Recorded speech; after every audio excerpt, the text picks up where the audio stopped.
Mr. Market, a pilot, when asked about his job, joked that my work consists of many boring days intertwined with a few horrifying moments. If this pilot were to engage in the field of investment, the author is quite certain he would notice that the market operates, similarly to aviation, a long series of monotonous periods punctuated by a few terrifying events. However, when we talk about the market, what exactly are we referring to? The market is essentially a collection of participants trading stocks with one another. Stocks, to be most accurate, represent a legal ownership stake in a company. Participants with varying levels of knowledge and perspectives on each company's prospects collectively set the common price for the market at any given time. Abstractly speaking, the market's will is the aggregated and balanced will of all its participants. If the collective will is positive, the market rises. If negative, the market falls.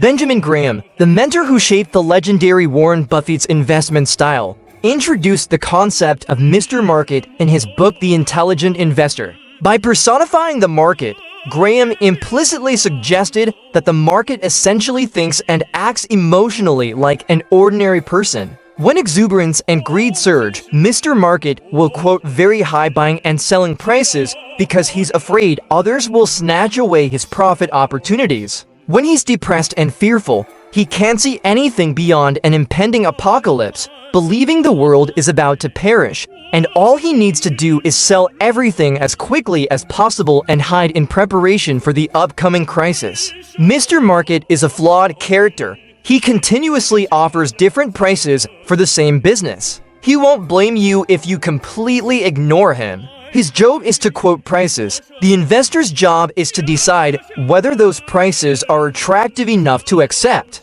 The decision to trade lies entirely with the investor. Mr. Market can't force you to follow any of his requests, unless you're fully margin, but that's a story for part 4. If you don't like today's buying or selling prices, that's okay. He'll come back tomorrow with different prices and continue doing so in the future till you find a price that suits you to decide on a trade. One extremely important thing investors must remember: Mr. Market exists to serve your interests, not to tell you what to do in each specific situation. Investors have the right to completely ignore the market if he's going crazy, or to fully take advantage if he's making pricing mistakes. If an investor believes they cannot make entirely independent decisions apart from the market, then they simply shouldn't participate in investing in the first place. As the famous poker saying goes, if you've been sitting at the poker table for 30 minutes and still don't know who the fool is,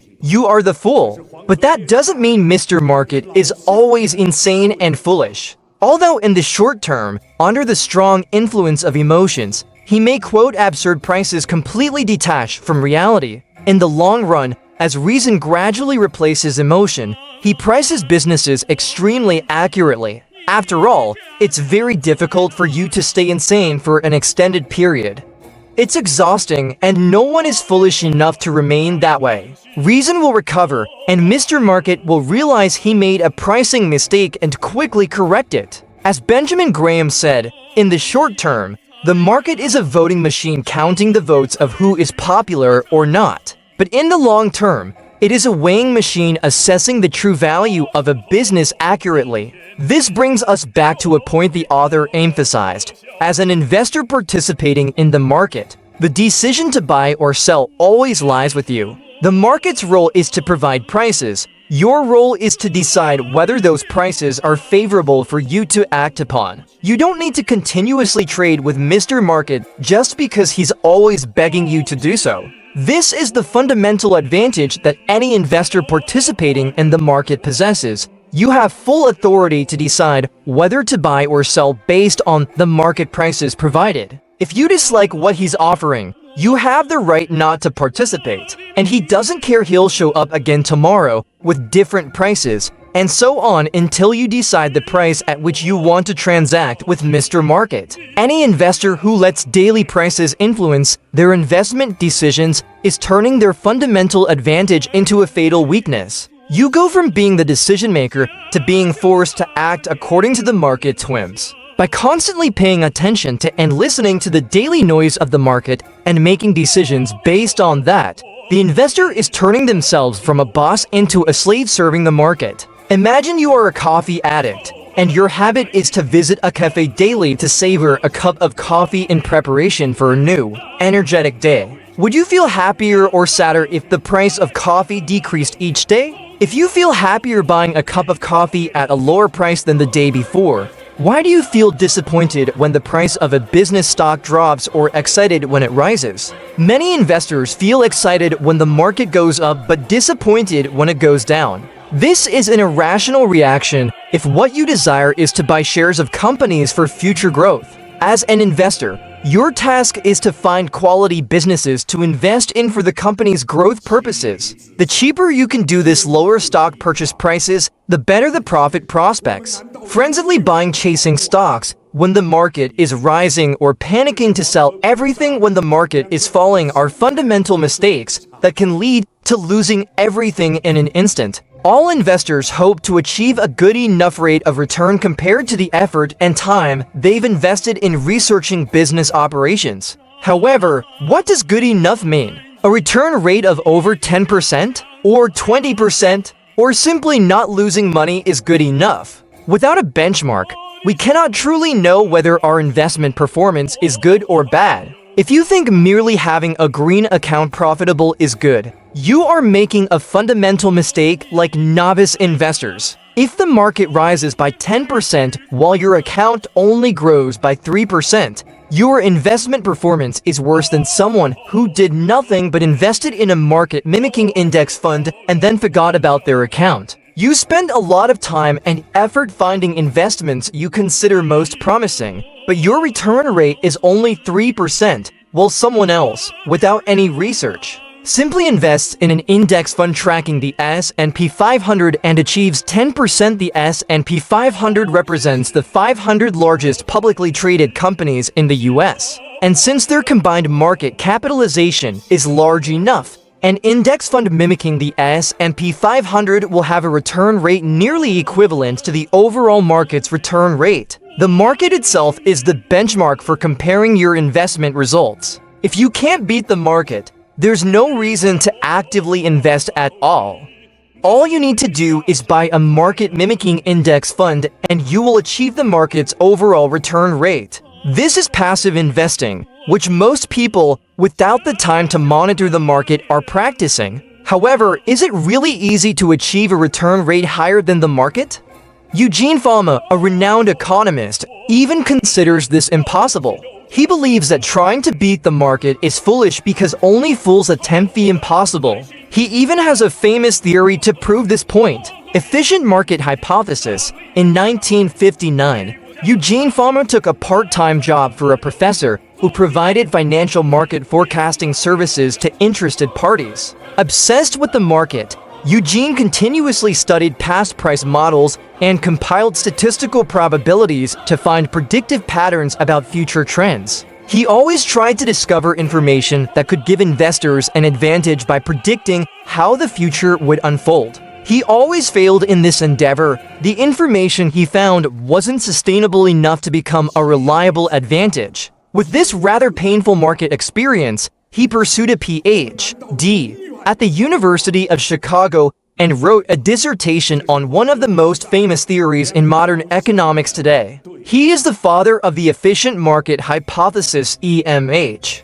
The theory's foundation is that the price movements of companies in the market are entirely random and unpredictable. Therefore, having a more accurate view of a company's value than the market is an illusion because all information that could affect a company's value is already reflected in the market prices. Of course, some investors will have better returns than the market for a few years, but that's merely a lucky break. And no one can consistently beat the market for many years to prove that investment skills truly exist. All those who have beaten the market are just lucky fools, and they don't even know it. Eugene Fama uses the example of a monkey flipping coins to counter those who cite investors like Warren Buffett, who consistently beat the market. Imagine a coin flipping contest for monkeys.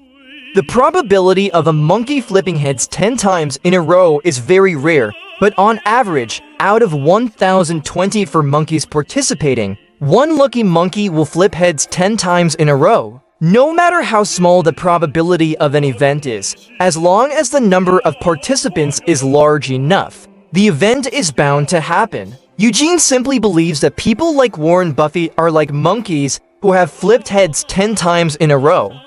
They've been continuously lucky throughout their investment journey. The efficient market hypothesis has its own advantages and disadvantages. It doesn't provide a perfect picture of the market, but its analytical arguments are quite solid, supported by statistics on past investment fund returns. Many statistics have shown that the returns of individual participants, including both individual investors and investment funds, cannot outperform the market in the long term. This conclusion has been repeatedly tested across various periods, and the results remain unchanged. Even investment funds established with professional investment managers don't significantly differ in beating the market. These statistics are conducted in the US stock market, an extremely efficient market due to fierce competition among some of the smartest individuals in the financial investment field. Most of the world's best investors participate in the US stock market. The Vietnamese market is an emerging market and cannot be compared to the developed Western markets in terms of pricing efficiency. However, even considering the less developed nature of the Vietnamese market, beating the market remains exceedingly difficult, even for professional investors. With such stringent performance statistics almost always lagging behind the market in investment funds, legendary investor John C. Bogle introduced the concept of passive investing through index funds. If even professional investors consistently actively make investments, they consider their best ideas but still cannot beat the market. Why pay them to do so? There's no reason to pay for ignorance. If professional fund managers can't beat the market, they have no right to charge management fees from investors. Realizing this issue, John C. Bogle decided that if most individuals cannot beat the market, then achieving the market's return rate is good enough. He launched the world's first index fund, the Vanguard 500 Index Fund, a portfolio comprising 500 stocks that mimic the US S&P 500 market. The concept of passive investing through index funds is gaining increasing attention worldwide. Even Warren Buffett had to admit that John Bogle has done more for the American investor than anyone I know. A seemingly simple concept, the timing of its inception plays a crucial role in today's global capital markets. If even a professional fund manager can't beat the market in the very game they are supposed to excel at, the best a regular investor can do is invest in a market index fund and forget about their account. They don't have to painstakingly research business conditions or constantly check stock tickers, reduce listening to nonsensical advice from brokers, and still achieve quite good returns. Given the above evidence, can we conclude that Eugene Fama was right? Is beating the market impossible? Does investment skill truly exist? Or is it all merely random luck? Are outstanding investors like Warren Buffett, Ray Dalio, Howard Marks, and Charlie Munger all just lucky monkeys who have consistently flipped coin heads? As the author emphasized, the efficient market hypothesis has its own advantages and disadvantages. Advantages: it is quite accurate in describing the market's efficiency in pricing businesses. Disadvantages: it is quite accurate until it is wrong. Beating the market is not impossible, but it is nearly so. Let's return to one of Benjamin Graham's most famous quotes. In the short term, the market is a voting machine counting the votes of who is popular or not. But in the long term, it is a weighing machine assessing the true value of a business accurately. Meanwhile, Eugene Fama says, the market is always right. We can see that Benjamin Graham and Eugene Fama both agree on the long-term efficient prospects of the market. The only thing they disagree on is their opposing views in the short term. In the short term, the market can become irrational to an unbelievable extent. The market is where countless investors, with their own experiences and specialties, gather information about a company's operations and growth potential to make their own buy or sell decisions. Fierce competition in seeking profits eliminates any opportunities that just appear in the market. Practically speaking, it is quite reasonable to conclude that market prices will not stray too far from a company's intrinsic value. However, the dot-com bubble of 2001 to 2002, the financial crisis of 2008-2009, and the COVID-19 crisis of 2020 to 2021 all proved that prices can become completely irrational compared to a company's intrinsic value.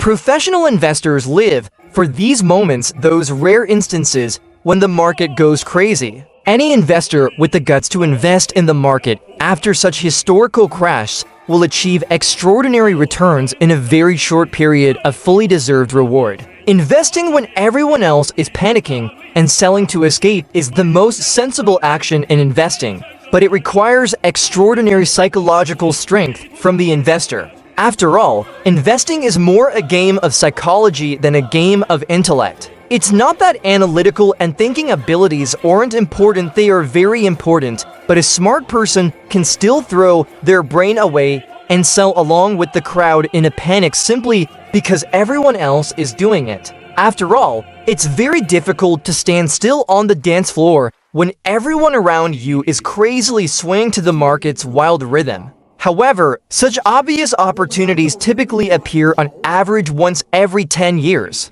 These horrifying crises have profound impacts on the economic and social lives of people. Clear bargains only appear after historically significant market crashes. For the most part, the market is quite reasonable in pricing. As the pilot once said, a long series of boring days intertwined with a few horrifying moments. It's no coincidence that Warren Buffett remarked that John C. Bogle has helped American investors more than any individual he knows. The idea of index fund investing is truly a revolution in investing.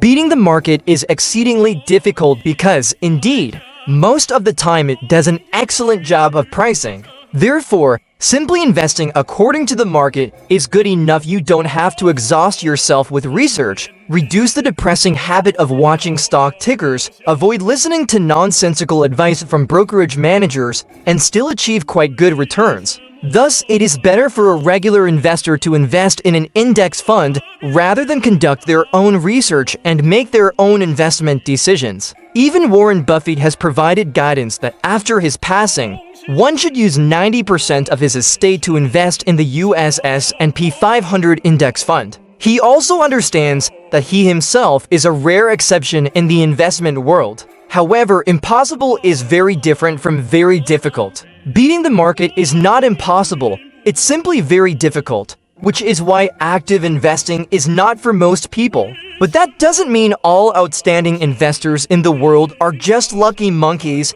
as Eugene Fama still claims. Their investment achievements are admirable and have been sustained long enough in the past to become reliable data. Warren Buffett and Charlie Munger of Berkshire Hathaway, Ray Dalio of Bridgewater Associates, and Howard Marks of Oaktree Capital all have their own investment philosophies that have led them to success, and they all share one common point: they do not believe in the efficient market hypothesis. In conclusion, the author wants to borrow a legal concept to summarize the article. The accused will be considered innocent until proven guilty. The accused does not have to prove their innocence because it is the default assumption. The prosecution is responsible for proving the accused's guilt. This also applies to most investors. They will be considered incapable of beating the market until there is convincing evidence to prove otherwise. The market, for the most part, operates efficiently in pricing businesses, but not always. Only a few rare investors are capable of beating the market in the long term. This is a fact that investors need to remember before participating in the market. However, we will never detect financial bubbles if we keep assuming the market is always right, thereby missing opportunities that only come a few times in a lifetime. Sometimes the market will be crazily wrong, and for professional investors, they live for these moments.